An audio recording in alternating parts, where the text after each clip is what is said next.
আমি আপনাদেরকে আরেকটা যুক্তি দিতেছি।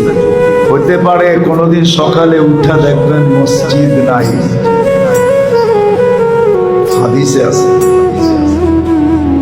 কোনোদিন সকালে উঠা দেখবেন মসজিদ নাই, উঠায় নিয়ে নিবে আল্লাহ। দুনিয়া যখন ধ্বংস করবে এর আগে আল্লাহ মসজিদ উঠায় নিয়ে যাবে। উঠায় সকালে উঠা দেখবে মসজিদ নাই, উঠায় নিয়ে গেছে। কেননা এটা যতদিন থাকবে এটা একটা আধ্যাত্মিক পরিবেশ, এটাও জমিনের ফাউন্ডেশন।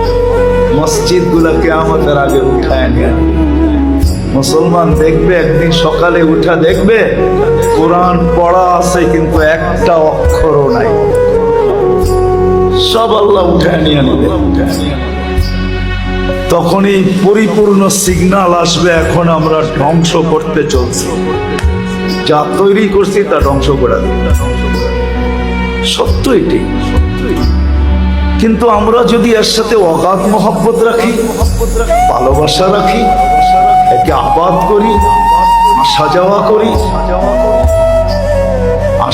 করি, সাহায্য সহানুভূতি দেখাই, তাহলে ইনশাআল্লাহ হতে পারে যত তাড়াতাড়ি উঠা যাওয়ার ইঙ্গিত দেখতেছি তত তাড়াতাড়ি উঠবে না, আরো কিছুদিন আল্লাহ রেখে।